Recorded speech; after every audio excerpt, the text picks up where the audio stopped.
Monsoon की छुट्टियां चल रही थी और एक बार मेरे पेरेंट्स किसी काम से बाहर गए हुए थे। मैं घर पर एकदम अकेली थी। मेरी कॉलोनी एक बड़े से पहाड़ के ऊपर थोड़ी सुनसान जगह में सिचुएटेड थी। वहां यूजुअली कोई आता जाता नहीं था। मैं ऐसे ही लेट कर टीवी देख रही थी जब किसी ने डोरबेल बजाई। मैंने कोई जवाब नहीं दिया क्योंकि नॉर्मली उस समय कोई घर पर नहीं आता जाता और अगर मेरी फैमिली होती तो खुद ही दरवाजा खोलकर अंदर आ जाती। दूसरी बार भी घंटी बजी लेकिन मैंने ध्यान नहीं दिया।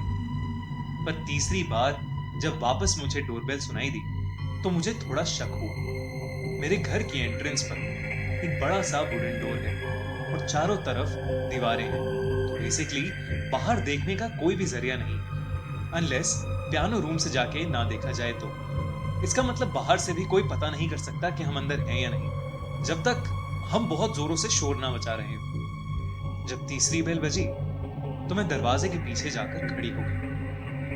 कोई भी नॉर्मल इंसान 3 बार घंटी बजाने के बाद चला जाता है, लेकिन वो जो भी था उसने जोरों से दरवाजा पीटना शुरू कर दिया जिससे मैं बहुत ज्यादा डर गई।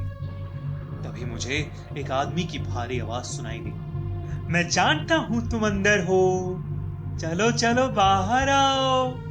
उसकी आवाज सुनकर मेरा दिल घबराहट के मारे दहल उठा। मैं यही सोचे जा रही थी कि उस आदमी को कैसे पता चला कि मैं अंदर हूं। एक लंबी खामोशी के बाद वो वहां से चला गया, लेकिन फिर भी मेरे अंदर इतनी हिम्मत नहीं थी कि मैं दरवाजा खोल के बाहर देख पाऊं। मैंने उसके बाद मॉम डैड को फोन किया और उनसे पूछा कि क्या कोई घर आने वाला था। उन्होंने मना किया कि नहीं, कोई भी घर नहीं आने वाला था।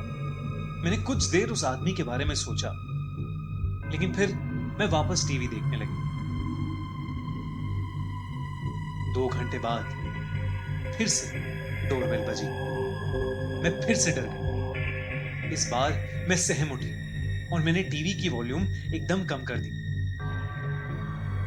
इस बार मैं धीरे से पियानो रूम की तरफ गई और खिड़की से बाहर देखने लगी। मैंने उस रूम की खिड़की से देखा कि बाहर कौन था।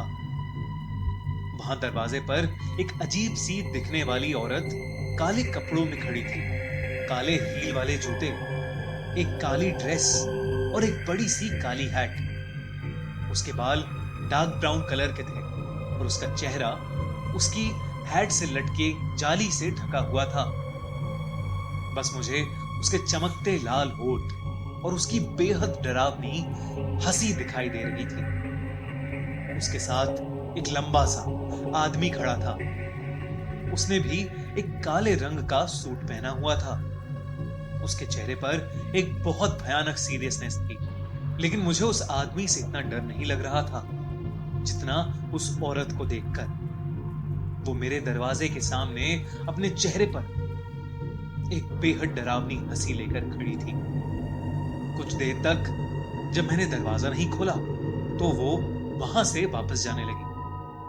वो आदमी भी उसके पीछे पीछे चला गया। उस रात मैं सो ही नहीं पाई। इनफैक्ट मुझे काफी रातों तक ऐसा ही लगता रहा जैसे वो मेरी खिड़की के पास खड़ी है और मुझे घूर के देखे जा रही है।